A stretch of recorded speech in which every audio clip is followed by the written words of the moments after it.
Hello friends, कैसे हैं आप सभी। तो हमारा जो है डिस्कशन का ग्रुप चल रहा है, इसमें हम प्रीवियस ईयर का बैक का 10 ईयर का क्वेश्चन और आंसर का डिस्कशन देख रहे हैं और उसके साथ साथ एक्सप्लेनेशन भी देख रहे हैं। तो हमने ऑलरेडी फ्रेंड्स आपको 69 BPSC all subject, modern history, उसके बाद जो है आपका बायोलॉजी कवर कर लिया है, जो चैनल पे अपलोड कर दिया गया है। और ये जो हम कर रहे हैं अभी डिस्कशन, ये कर रहे हैं आपको फिजिक्स का भी एक वीडियो डाला जा चुका है, जिसमें क्वेश्चन नंबर 1 से 50 तक हमने डिस्कस कर लिया था। इसमें आगे हम लोग 51 से देखेंगे। क्वेश्चन नंबर 51 यानी कि 51 से टोटल जो है इसमें 106 नंबर तक क्वेश्चन को हमको डिस्कस करना है। तो 51 से लेके 106 तक इस वीडियो में कवर कर लेंगे।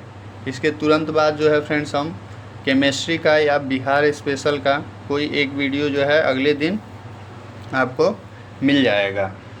तो फ्रेंड्स आप हमारे इस चैनल से जुड़ जाइए, सब्सक्राइब कर लीजिए, वीडियो को लाइक कर दीजिए और मेक श्योर कि आप वीडियो जो है शुरू से लेके आखिरी तक सुनिए।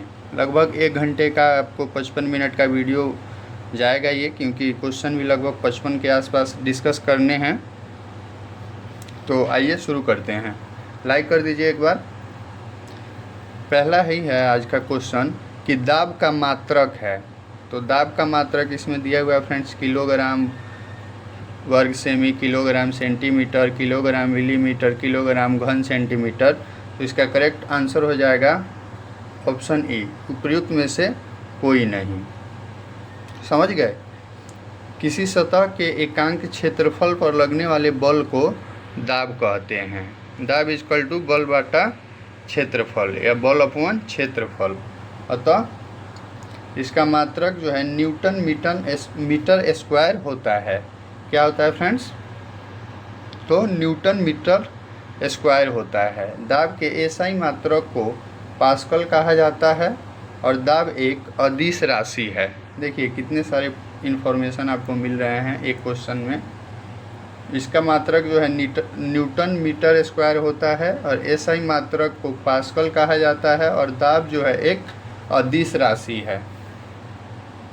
3-4 फैक्ट्स यहाँ से आपको मिल गए। वायुमंडलीय दाब equal to 10⁵ newton metre square, एक बराबर equal to 10⁵ newton metre square equal to 10⁵ pascal. चूँकि 1 pascal equal to 1 newton metre square kilogram second. तो आपका क्या था इसका आंसर? Option E. और सही आंसर क्या होता है? तो न्यूटन मीटर स्क्वायर। समझ गए। नेक्स्ट देखते हैं। सूर्य का प्रकाश पृथ्वी पर पहुंचता है। तो ऑप्शन सी 8 मिनट होना चाहिए, लेकिन इसमें वो 20 सेकंड नहीं था, इसलिए यह गलत है। ऑप्शन जो है ई चेक करवाया था आयोग ने, लेकिन लगभग 8 मिनट ऑप्शन आंसर सही होता है इसके लिए। तो प्रयुक्त में से कोई नहीं। सूर्य से पृथ्वी की औसत दूरी इतनी है। प्रकाश की चाल 3 × 10⁵ किलोमीटर पर सेकेंड है। समय इक्वल टू दूरी बट्टा चाल, तो इतना में इतना करिएगा तो ये आ जाएगा आपको 500 सेकंड। अतः सूर्य का प्रकाश पृथ्वी तक लगभग 500 सेकंड यानी कि 8 मिनट 20 सेकंड में पहुंचता है, जबकि चंद्रमा से प्रकाश को पृथ्वी तक आने में 1.28 सेकंड लगता है। देखिए अगर यहाँ पे ऑप्शन ई नहीं होता ना, तो हमारा करेक्ट आंसर ऑप्शन सी ही होता, लेकिन ऑप्शन ई होने के कारण यहाँ पे जो है इसका आंसर उपयुक्त में से कोई नहीं हो गया है। लेकिन अब क्या है फ्रेंड्स? तो ऑप्शन ई हटा दिया गया है, तो अब थोड़ा रिलैक्स है। इसके जगह पे जो है आपको निगेटिव मार्किंग लॉन्च किया गया है 69 बीपीएससी से भी। नेक्स्ट है कि निम्नलिखित में से कौन सी अदिश राशि है? तो दाब जो है फ्रेंड्स वह अदिश राशि है। ऑप्शन बी करेक्ट है। वे भौतिक राशियाँ जिन्हें व्यक्त करने के लिए केवल परिमाण यानी कि मैग्नीट्यूड की आवश्यकता होती है, उसे अदिश राशि यानी कि स्केलर क्वांटिटीज कहते हैं, जैसे दूरी, चाल, द्रव्यमान, आयतन, घनत्व, ताप, कार्य, ऊर्जा, दाब, आवृत्ति, आवेश, विद्युत धारा आदि। ये सब क्या हैं? तो ये सब अदिश राशियां हैं। समझे? वहीं सदिश राशि यानी कि वेक्टर क्वांटिटीज को व्यक्त करने हेतु परिमाण एवं दिशा दोनों की आवश्यकता होती है। उदाहरण के लिए आपका विस्थापन, वेग, त्वरण, बल, संवेग, भार, वैद्युत क्षेत्र, चुंबकीय क्षेत्र, विद्युत तीव्रता आदि। समझ गए? ये अदिश राशि और सदिश राशि को आप कहीं नोट कर लेंगे और याद कर लेंगे, या इसका आप जो है स्क्रीनशॉट ले लीजिए। इसका जो है स्क्रीनशॉट ले लीजिए आप। इसमें जो ऊपर में है यहाँ पे ये अदिश राशि दिया हुआ है, फिर उसके नीचे में यहाँ पे आपको सदिश राशि भी दिया हुआ है। समझे? उदाहरण के तौर पे ये सारे, तो आप इसको रिवाइज कर लेंगे। उसके बाद है आपको निम्नलिखित में से किस राशि का मात्रक नहीं है? तो ऑप्शन सी विकृति का मात्रक जो है नहीं है। प्रत्येक भौतिक राशियों को मापने के लिए चुने गए किसी निश्चित परिमाण को मात्रक कहते हैं। समझे? जैसे प्रतिबल यानी कि स्ट्रेस बल अपॉन क्षेत्रफल equal to newton metre square, बल इक्वल टू द्रव्यमान गुणा त्वरण equal to kilogram metre square या न्यूटन। दाब का हो गया आपका बल अपॉन क्षेत्रफल न्यूटन मीटर स्क्वायर या पास्कल।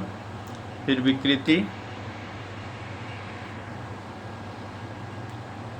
विकृति विमाहीन राशि है जिसका कोई मात्रक नहीं होता है। समझ गए? अगला देखते हैं फ्रेंड्स। वायु में ध्वनि तरंग होती है, तो ये वायु में जो ध्वनि तरंग होती है ये अनुदैर्ध्य होती है, यानी कि ऑप्शन बी करेक्ट है। ध्वनि तरंगे अनुदैर्ध्य यांत्रिक तरंगे होती हैं क्योंकि ध्वनि तरंग आगे बढ़ने हेतु माध्यम के कण के दिशा की समानांतर कंपन करती हैं। 56 नंबर है, 50 डिग्री सेल्सियस का मान फ़ारेनहाइट स्केल में है, तो वो है आपका 122 डिग्री फ़ारेनहाइट। समझ गए? ऑप्शन बी करेक्ट है। उसके बाद है आपका हर्ट्ज में क्या नापा जाता है? तो आवृत्ति नापी जाती है, ऑप्शन ए ही करेक्ट है। किसी कण द्वारा 1 सेकेंड में किए गए कंपनों की संख्या को उस कण की आवृत्ति यानी कि फ्रीक्वेंसी कहते हैं। तरंग की आवृत्ति स्थिर होती है तथा विभिन्न पदार्थों से गुजरने पर बदलती नहीं है।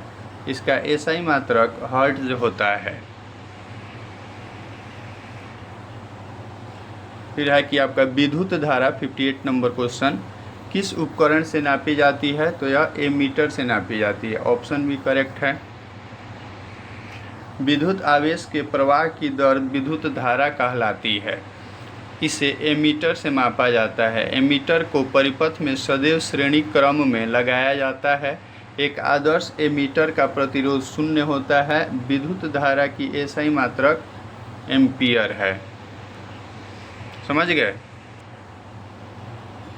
विद्युत शक्ति की इकाई है, तो वह विद्युत शक्ति की इकाई वाट है, ये तो आपको भी पता ही है, ऑप्शन डी करेक्ट है। विद्युत धारा एकांक समय में किए गए कार्य अथवा एकांक समय में उपयुक्त ऊर्जा को विद्युत शक्ति यानी कि इलेक्ट्रिक पावर कहते हैं। इसका एसआई मात्रक वाट होता है। विद्युत शक्ति का व्यवहारिक मात्रक अश्व शक्ति यानी कि हॉर्स पावर होता है। वहीं व्यापारिक मात्रक किलो वाट घंटा होता है। समझे? एक अश्व शक्ति इक्वल टू 746 वाट और 1 किलोवाट घंटा इक्वल टू 3.6 गुणा 10 power 6 joule equal to 1 unit विद्युत ऊर्जा। ठीक है जी।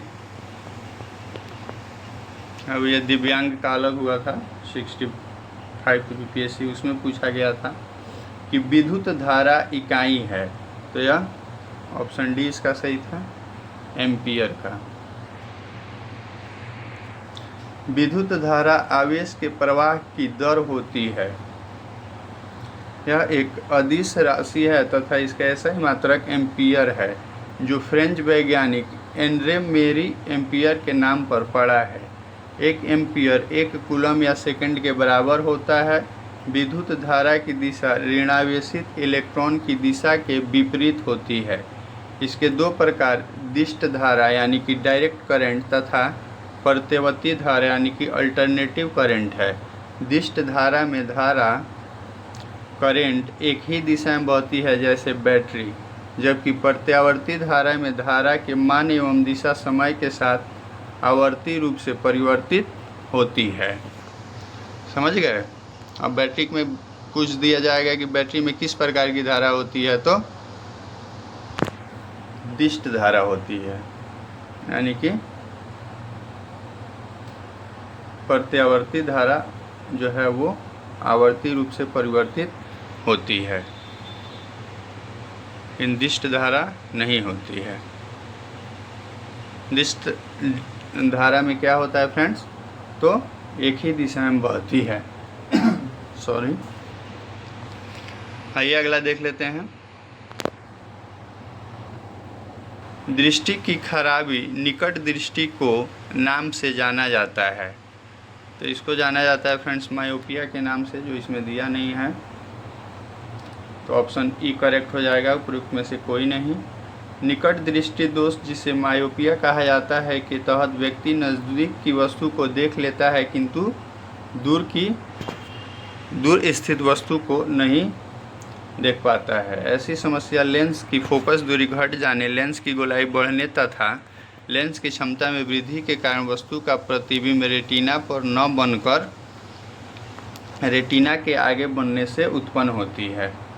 ठीक है जी, इसको आप थोड़ा सा समझ लीजिए।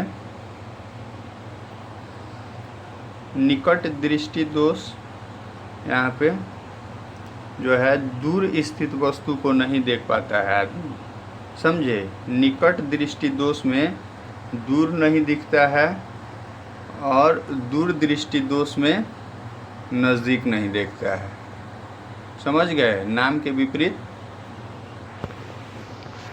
आपको सोचना है, तो कभी भी आप कंफ्यूज नहीं करेंगे।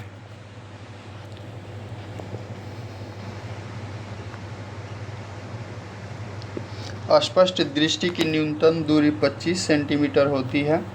दूर दृष्टि दोष के लिए उत्तल लेंस तथा जारा दृष्टि दोष के लिए बाइफोकल लेंस का प्रयोग होता है, समझे। दूर दृष्टि दोष के लिए उत्तल लेंस और जारा मतलब नज़दीक के दोष के लिए बाइफोकल लेंस का प्रयोग होता है।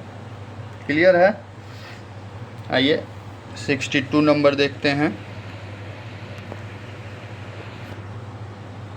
एक वस्तु का भार पृथ्वी की सतह पर मापने पर 100 मैग्नेटिक आता है, इसका भार चंद्रमा की सतह पर मापने पर कितना होगा?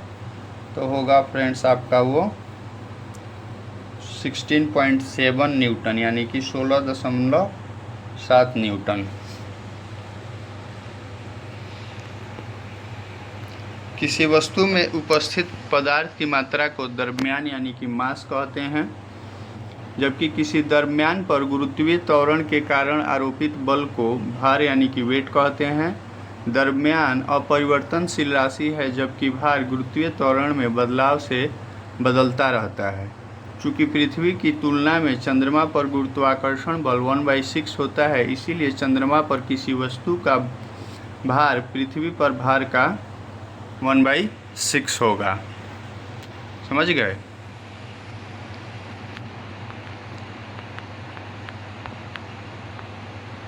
सिक्सटी 63 नंबर क्वेश्चन है फ्रेंड्स। एलईडी प्रकाश उत्सर्जक डायोड के संदर्भ में कौन सा कथन गलत है? देखिए यहाँ पे हमेशा अंडरलाइन कीजिएगा पेन से आप एग्ज़ाम हॉल में कि लास्ट में जो है गलत कथन पूछा जा रहा है या सही पूछा जा रहा है। तो ऑप्शन सी जो है ये गलत है। तो गलत हम लोग क्यों पढ़ेंगे, आइए इसके बारे में इंफॉर्मेशन देखते हैं। एलईडी एक अर्धचालक उपकरण यानी कि सेमीकंडक्टर डिवाइस है जो विद्युत धारा यानी कि इलेक्ट्रिक करंट के प्रवाह पर प्रकाश उत्सर्जित करता है। एलईडी क्या है फ्रेंड्स, तो अर्धचालक उपकरण यानी कि सेमीकंडक्टर डिवाइस है जो विद्युत धारा यानी कि इलेक्ट्रिक करंट के प्रवाह पर प्रकाश उत्सर्जित करता है। इसकी लंबाई, अस्थायी क्षमता यानी कि लॉन्ग लास्टिंग कैपेसिटी, कम बिजली की आवश्यकता, तेज प्रतिक्रिया, फास्ट रिस्पांस टाइम आदि के कारण ऑप्टिकल संचार, अलार्म और सुरक्षा प्रणालियों, रिमोट नियंत्रित संचालन, रोबोटिक्स आदि में उपयोग किया जाता है। इसके निर्माण में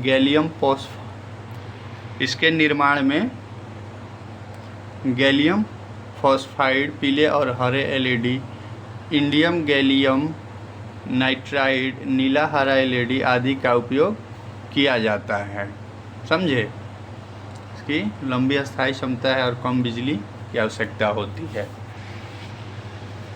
ये 64 नंबर देख लेते हैं। सौर भट्टी में प्रयुक्त होता है तो अवतल दर्पण होता है फ्रेंड्स, ऑप्शन बी सही है। ऑप्शन बी अवतल दर्पण। सौर भट्टी एक संरचनात्मक युक्ति है जिसका प्रयोग विशेषकर उद्योग क्षेत्रों में उच्च तापमान के उत्पादन हेतु सौर ऊर्जा के केंद्रीकरण के लिए किया जाता है। सौर भट्टी में छोटे छोटे हजारों अवतल दर्पणों का प्रयोग किया जाता है। इसके फोकस पर एक भट्टी रखा जाता है जहां सूर्य की किरणें दर्पण से परावर्तित होकर एक बिंदु पर मिलती हैं, जिस कारण भट्टी का तापमान बहुत अधिक बढ़ जाता है। इससे लोहे जैसी धातु भी पिघलाए जाते हैं। समझ गए। 65 नंबर है। अति सूक्ष्म वस्तुओं को देखने के लिए प्रयोग किया जाने वाला प्रकाशिक उपकरण है तो वह माइक्रोस्कोप है फ्रेंड्स, ऑप्शन ए। माइक्रोस्कोप एक प्रकाशिक यंत्र है जिसकी सहायता से सूक्ष्म वस्तुओं को स्पष्ट रूप से देखा जाता है। इसके दो प्रकार हैं, सरल सूक्ष्मदर्शी जिसमें कम फोकस दूरी का उत्तल लेंस होता है जो अपने निकट स्थित वस्तु का सीधा, बड़ा व आभासी प्रतिबिंब बनाता है। संयुक्त सूक्ष्मदर्शी में एक ही आधार तल पर दो उत्तल लेंस लगे होते हैं। जो वस्तु की ओर होता है उसे ऑब्जेक्टिव लेंस और जो आँख की ओर होता है उसे आई लेंस कहते हैं। वस्तु को ऑब्जेक्ट ही तो कहा जाता है तो इसीलिए उसको ऑब्जेक्टिव लेंस और आँख के पास आई लेंस। दूरदर्शी टेलीस्कोप भी एक प्रकाशिक यंत्र है जिसकी सहायता से आकाशीय पिंड अथवा दूर स्थित वस्तुओं को स्पष्ट रूप से देखा जाता है। इसमें दो उत्तल लेंस होते हैं। समझ गए। चलिए लाइक कर दीजिए, लेक्चर को लाइक कर दीजिए और वीडियो को जो है पूरा वॉच कीजिए और चैनल को सब्सक्राइब कर लीजिए। अल्ट्रासोनिक तरंगे हैं मतलब क्या हैं, तो वो हैं आपको ऑप्शन बी, 20 के हर्ट्ज से ज़्यादा आवृत्ति की ध्वनि तरंगे हैं अल्ट्रासोनिक तरंगे। यहाँ पे है आपको अवश्रव तरंगे 20 हर्ट्ज, श्रव तरंगे 20 हर्ट्ज से 20,000, पराश्रव तरंगे 20,000 से ऊपर। अवश्रव तरंगों को हमारा कान सुन नहीं सकता है, इसे बहुत बड़े आकार के स्रोतों से उत्पन्न किया जाता है। पराश्रव तरंगे को भी हमारा कान नहीं सुन पाता है, परंतु कुछ जानवर जैसे कुत्ता, बिल्ली, चमगादड़ आदि इसे सुन सकते हैं। समझे। डॉल्फिन, चमगादड़ जैसे जंतु इस ध्वनि को उत्पन्न करते हैं। इसे गाल्टन की सीटी के द्वारा तथा दाब विद्युत प्रभाव की विधि के द्वारा क्वार्ट्ज के क्रिस्टल के कंपनों से भी उत्पन्न किया जाता है। पराश्रव तरंगों का उपयोग समुद्र की गहराई जानने, कीमती कपड़ों, वायुयान तथा घड़ियों के पुर्जों को साफ करने दूध के अंदर के हानिकारक जीवाणुओं को मारने तथा मस्तिष्क के ट्यूमर का पता लगाने और गठिया रोग के उपचार हेतु किया जाता है। समझ गए? किसका उपयोग? तो पराश्रव्य तरंगों का उपयोग। यहाँ से अब आपका 64 यानी कि 64वीं बीपीएससी का प्रश्न शुरू हो गया। 60वीं 62वीं तक हम डिस्कस कर रहे हैं। एंगस्ट्रोम इकाई है, तो यह इकाई है आपको ऑप्शन ए में ही दिया है, तरंग दैर्ध्य की। प्रत्येक भौतिक राशि को मापने के लिए स्वेच्छा से चुने गए किसी निश्चित परिणाम को मात्रा कहते हैं। एंगस्ट्रम द्वारा लंबाई को मापा जाता है। अतः तरंग दैर्ध्य की इकाई एंगस्ट्रम है। एक एंगस्ट्रम इक्वल टू 10⁻⁻10 मीटर। लंबाई के अन्य मात्रक नैनोमीटर, माइक्रोमीटर, प्रकाश वर्ष, पारसेक आदि होते हैं। समझ गए? देखिए आ गया 68 नंबर में कि आवृत्ति को नापा जाता है तो हर्ट्ज में। ऑप्शन ए ही करेक्ट है। और ऊपर भी ये क्वेश्चन आया हुआ था, तो क्वेश्चन रिपीट होते हैं। प्लीज़ आप हमारा लेक्चर देखें, कोई इससे फ़ायदा होगा। प्रीवियस ईयर क्वेश्चन सीधे सीधे रिपीट होते हैं। कंपन करने वाले कण द्वारा एक सेकंड में किए गए कंपनों की संख्या को आवृत्ति यानी कि फ्रीक्वेंसी कहते हैं। तरंग की आवृत्ति स्थिर होती है तथा विभिन्न पदार्थों से गुजरने पर बदलती नहीं है। इसका एसआई मात्रक हर्ट्ज होता है।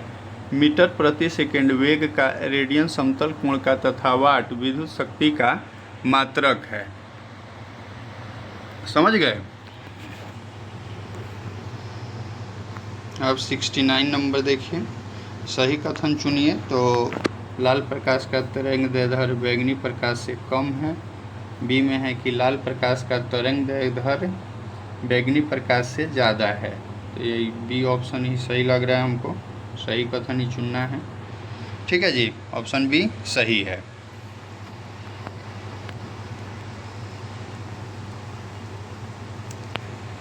देखिए लाल प्रकाश का तरंग दैर्ध्य बैंगनी प्रकाश से ज़्यादा है।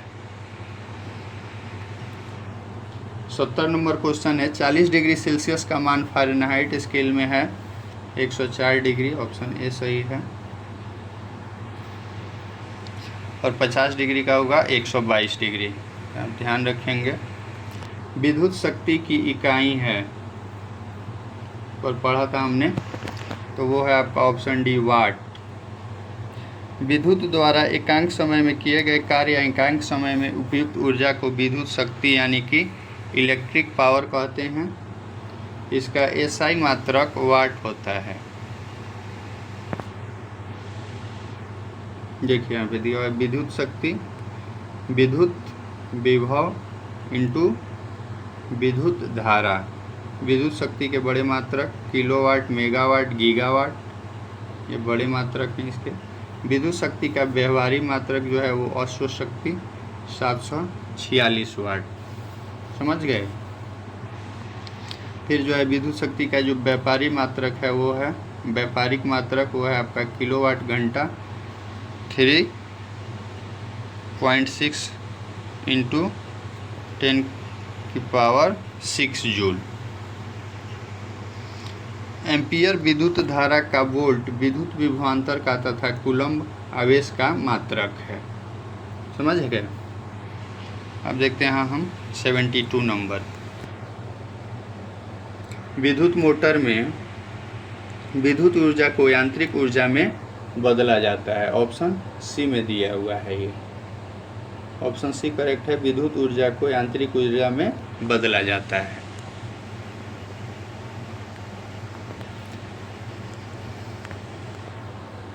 यहाँ पे आपको उपकरण है, यहाँ पे ऊर्जा का रूपांतरण है। तो विद्युत मोटर जो है विद्युत ऊर्जा को यांत्रिक ऊर्जा में, डायनेमो जो है यांत्रिक ऊर्जा को विद्युत ऊर्जा में, विद्युत सेल है जो रासायनिक ऊर्जा को विद्युत ऊर्जा में, माइक्रोफोन है वो ध्वनि ऊर्जा को विद्युत ऊर्जा में, और लाउड स्पीकर है विद्युत ऊर्जा को ध्वनि ऊर्जा में। समझ गए? लाउड स्पीकर विद्युत ऊर्जा को ध्वनि ऊर्जा में। ये भी क्वेश्चन पूछा जा रहा था पहले, तो इसको भी आप ध्यान में रखेंगे। 73 नंबर क्वेश्चन देखते हैं। विद्युत धारा निम्न में से किस उपकरण से नापी जाती है? तो एमीटर से। रिपीटेड क्वेश्चन है ये, ठीक है जी। एमीटर एक मापक यंत्र है जिसका उपयोग सर्किट में करंट मापने के लिए किया जाता है। अब तो आपको बिलीव हो रहा होगा कि यहाँ क्वेश्चन जो है रिपीट होते हैं। ग्रीन हाउस गैसों में मुख्य घटक होता है, तो ऑप्शन ई होगा, उपयुक्त में एक से अधिक। ये देख लेते हैं। वे गैसें जो पृथ्वी, वातावरण तथा बादलों द्वारा उत्सर्जित अवरक्त विकिरण को अवशोषित करती हैं ग्रीन हाउस गैसें कहलाते हैं, जैसे CO2, NO2, मीथेन, ओजोन, जल वाष्प। ग्रीन हाउस प्रभाव वैश्विक तापमान और अंततः जलवायु परिवर्तन के लिए उत्तरदायी है, ठीक है जी। तो देखिए यहाँ पे दिया है आपको CO2 यानी कि कार्बन डाइऑक्साइड, मीथेन और ओजोन, तो इसीलिए इसका करेक्ट आंसर ई था और ई में है आपको उपयुक्त में से एक से अधिक। समझ गए? अब देखते हैं 75 नंबर। आइंस्टीन को नोबेल प्राइज किस कार्य पर मिला था? 75 नंबर क्वेश्चन पूछा है, तो वो पूछा था उनके प्रकाश विद्युत प्रभाव। ऑप्शन डी सही है। समझ गए? इसी समय आइंस्टीन को नोबेल प्राइज का क्वेश्चन जो पूछा गया था वो प्रकाश विद्युत प्रभाव पर मिला था।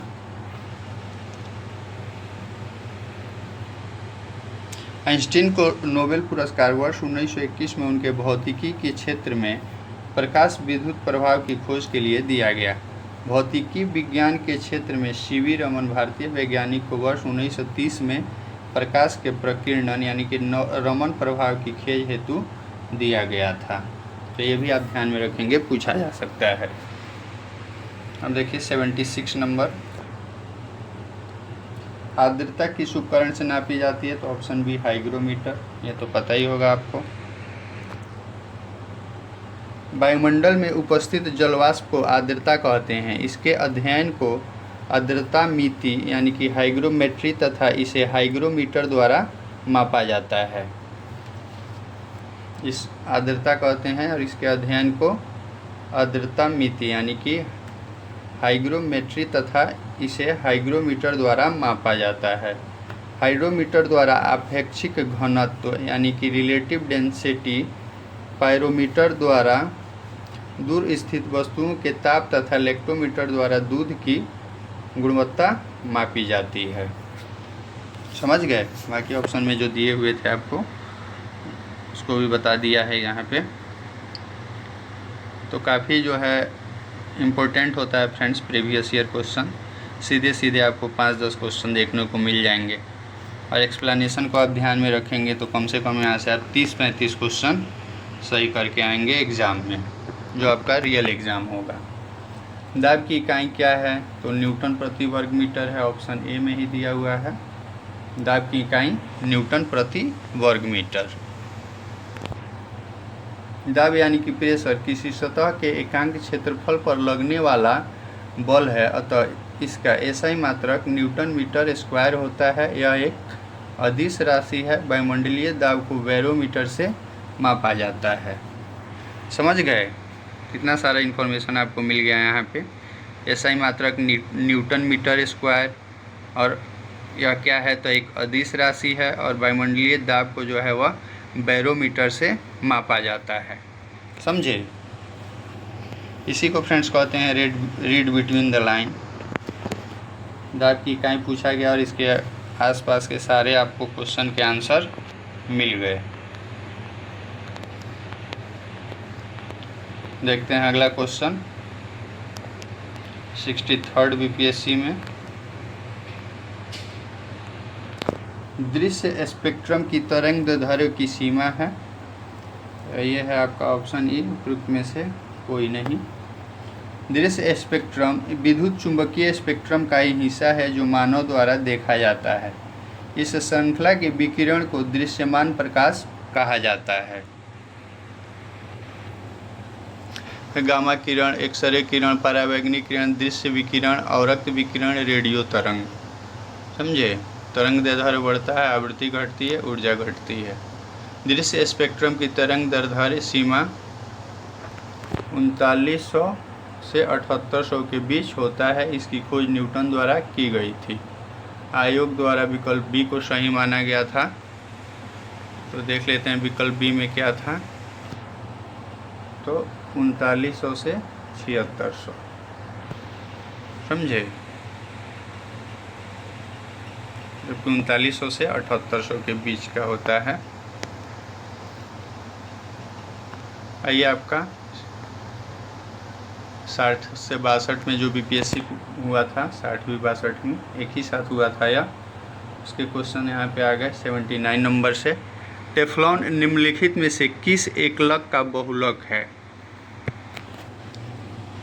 समझे, टेफ्लॉन जो है वह किसका बहुलक है? तो ये है आपका टेट्राफ्लोरोएथिलीन का, टेट्राफ्लोरोएथिलीन, यानी कि ऑप्शन ए करेक्ट है।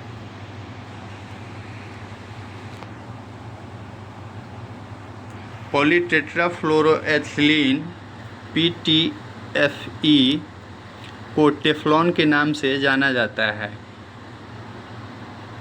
पॉलीटेट्राफ्लोरोएथिलीन एक ठोस फ्लोरोकार्बन है। यह मानव निर्मित बहुलक है जिसका प्रयोग बर्तनों पर न चिपकने वाली नॉन स्टिक सतह के रूप में प्रयुक्त होता है। समझे।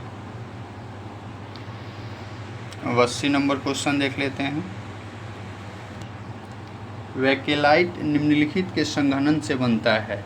तो यह फिनॉल तथा फॉर्मल्डिहाइड, ऑप्शन भी सही है, फिनॉल तथा फॉर्मल्डिहाइड,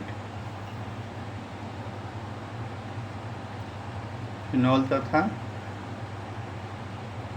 फॉर्मल्डिहाइड से जो है वैकेलाइट बनता है।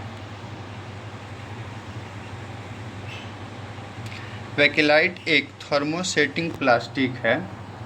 यह फिनॉल व फॉर्मल्डिहाइड के संघनन प्रतिक्रिया द्वारा बनता है, जिसके निर्माण में सोडियम हाइड्रॉक्साइड का उपयोग होता है। यह ऊष्मा और विद्युत का कुचालक होता है। इसका प्रयोग फर्श की टाइल्स, अग्निरोधी परिधान आदि बनाने में होता है। समझे। अब 81 नंबर क्वेश्चन। वनस्पति तेल से वनस्पति घी बनाने में प्रयुक्त होने वाली गैस है। तो वह है आपको हाइड्रोजन, जो ऑप्शन ए में दिया हुआ है। हाइड्रोजन की प्रक्रिया द्वारा निकेल उत्प्रेरक की उपस्थिति में वनस्पति तेल से वनस्पति घी बनाया जाता है। वनस्पति तेल प्लस हाइड्रोजन, ये हो गया आपका, बन गया वनस्पति घी। अब आपका 82 नंबर क्वेश्चन है। घरेलू ईंधन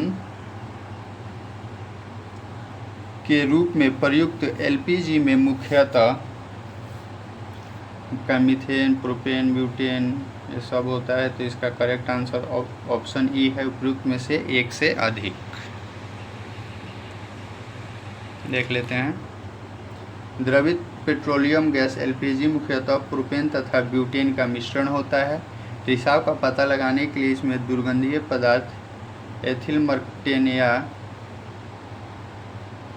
थायोथेनॉल मिलाया जाता है। यह एक रंगहीन व गंधहीन गैस है। प्राकृतिक gas methane CH4 plus ethane C2H6, LPG यानी कि propane plus butane, biogas methane plus hydrogen plus carbon dioxide, hydrogen sulphide. संपीड़ित प्राकृतिक गैस मीथेन प्लस मीथेन। संपीड़ित प्राकृतिक गैस मतलब आपको हो गया CNG। समझे। Coal gas hydrogen plus methane plus carbon monoxide, जल gas hydrogen plus carbon monoxide, और प्रोड्यूसर गैस यानी कि हाइड्रोजन प्लस कार्बन मोनोऑक्साइड। समझे। साबुन ग्रीज को हटाता है। तो यह पायसीकरण द्वारा हटाता है, ऑप्शन सी सही है। बिना धुले किसी कोलाइड में एक द्रव्य के सारे कणों को दूसरे द्रव्य के सारे कणों में परिक्षेपित होने की क्रिया पायस तथा पायस बनने की प्रक्रिया पायसीकरण कहलाती है। साबुन और डिटर्जेंट का प्रयोग पायसीकारक के रूप में होता है। इनकी पायसीकरण की प्रकृति कपड़ों को धोने में सहायक है। दूध एक प्राकृतिक तथा पेंट एक कृत्रिम पायस है। किसी कोलाइडी विलयन में विद्युत अपघट्य मिलाने पर कोलाइडी कणों का आवेश उदासीन हो जाए तथा उसका अवक्षेपण हो जाए तो इसे अस्कंदन कहते हैं। समझे। 84 नंबर है। आयोडीकृत लवण में रहता है तो पोटेशियम आयोडाइड, ऑप्शन डी में दिया हुआ है आपका पोटेशियम आयोडाइड। व्यापारिक स्तर पर आयोडीकृत लवण बनाने में potassium iodide, sodium iodate, sodium iodide आदि का प्रयोग किया जाता है। ठीक है जी। अब यहाँ पे आपको गॉड पार्टिकल 85 नंबर क्वेश्चन है। गॉड पार्टिकल है यानी कि क्या है, तो वह हिग्स बोसॉन है। गॉड पार्टिकल उप परमाणु कण हिग्स बोसॉन का उपनाम है। यह एक मूल कण है जिसकी परिकल्पना वर्ष 1964 में तथा प्रायोगिक सत्यापन 2013 में हुई थी। इसके खोजकर्ता पीटर डब्ल्यू हिग्स तथा डब्ल्यू एंगलार्ड को नोबेल पुरस्कार प्राप्त हुआ है। समझ गए। फिर आपको यहाँ पे 56 से 59 में कोई क्वेश्चन नहीं था। 53 से 55 में पूछा गया था एक क्वेश्चन, फिर 48 से 52 में। ये सब देखने का ज़रूरत नहीं है। समझ गए। तो आज का जो हमारा डिस्कशन है फ्रेंड्स यहीं कंप्लीट हो गया। मिलेंगे फिर आपसे अगले वीडियो में। तो प्लीज़ आप हमारे इस चैनल को सब्सक्राइब कर दीजिए और अपने एक दो जो भी अच्छे दोस्त हैं उनको शेयर कर दीजिए, क्योंकि हमारा बिल्कुल नया ही चैनल है तो इस पर हम वर्क कर रहे हैं, तो आपके सपोर्ट का ज़रूरत है। तो मिलेंगे हम आपसे अगले वीडियो में। चलिए, थैंक यू फॉर डिस्कशन। जय हिंद, जय भारत।